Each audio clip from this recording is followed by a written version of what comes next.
Good morning, students.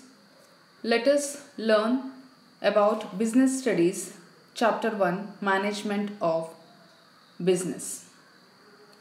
Before knowing this lesson, first we will know what is the meaning of management. It is essential for all organizations, whether it is big or small, profit or non-profit, manufacturing or in the service sector. So, management can also be said it is an art of getting things done through other people.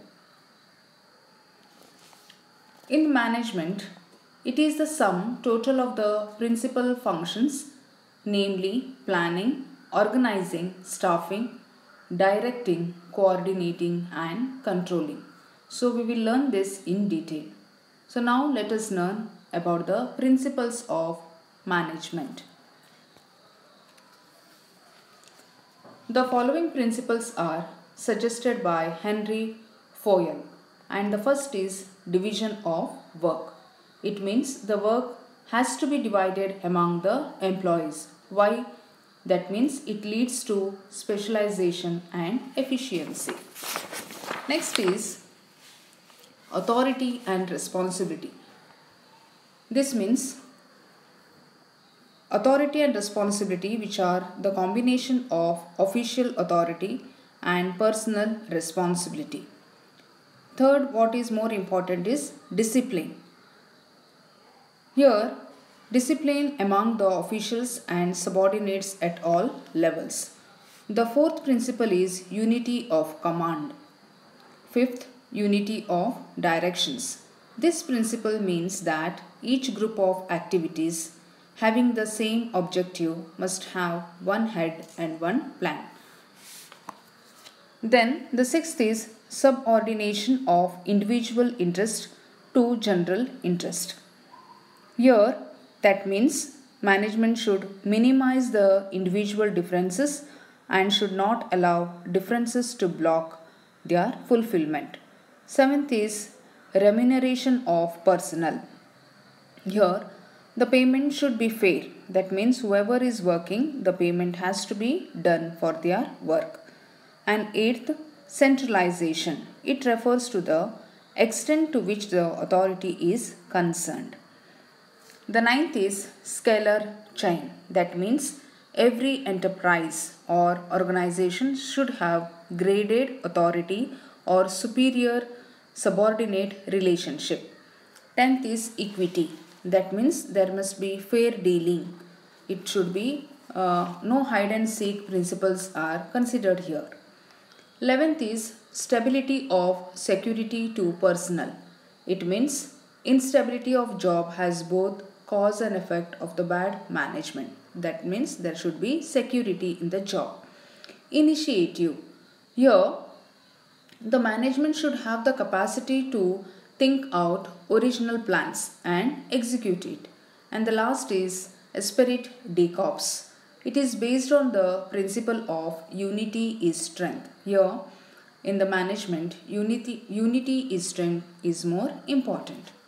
Next is functional areas of management. What does it mean? Management is considered with getting things done through the efforts of others, which was already told to you. And here the managerial functions may be classified into different areas. First is planning. The planning is more important in the management. It is important functional area. It involves the future course of operation for a given period. Without planning, a management cannot work. Second is organization. It is the process of bringing together the manpower and material resources. Some of the material resources are machines and materials.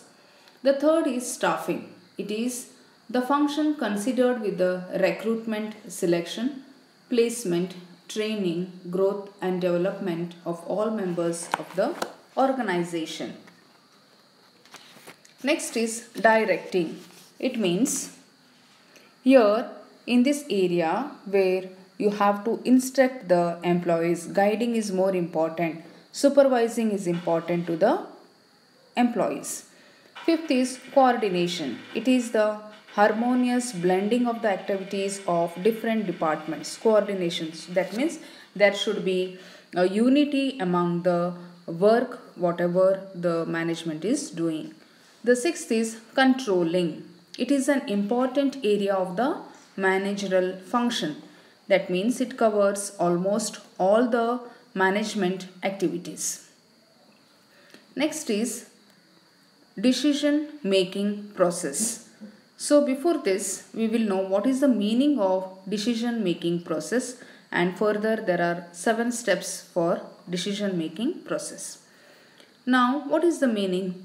Decision making, it can be regarded as the mental process resulting in the selection of a course of action among several activities. Now why there is a need for decision making process? Here each business organization has its own goals and objectives, and in order to achieve these objectives and goals the business organization has to take a decision. There are number of choices available even in the smaller matter. So whatever a small matter also it may be, but there also decision is more important. For example, suppose a businessman has to transport the goods. So he has to take a decision about the mode of transportation. So which is the mode of transport he is going to use. That means whether the airways or the railways or the roadways. So 3 ways or through waterways also he can send. So he has to decide how he is going to send the goods. Then and also he can decide whether to send the goods through a truck, tempo, train or by air. So he has to choose among the several alternatives. So there are many choices for him. So he cannot send on from all the modes of transport he cannot use. So he has to take a decision. So this is known as a decision making process. Then what are the important elements of decision making? There are 7 steps for this. As I said, decision making is very important. So what are the 7 steps? Establishing goals, searching for alternatives, rational thinking and reasoning, evaluation, defining tasks, developing plans, and last is the situation. Decision making is very important. That means it solves many problems in the business organization. While an appropriate decision can bring profit to the organization also, and a wrong decision can result in loss also. So the following points are to be kept in mind while making the decision. First is you have to think about the time. Second is the experience is more needed here. Third is wise decision. Fourth, firmness. You have to be strong in your decision, and that boldness should be there. And the last is clarity. And you can solve a problem directly linked with the decisions. So the following factors are to be kept in mind: analyzing the problem, planning of course of action, maintaining the courage and patience, foresightedness, and the last is ability to take quick and wise decision. So this is all about the lesson, students. Go through the lesson once and write the question answers given. Thank you.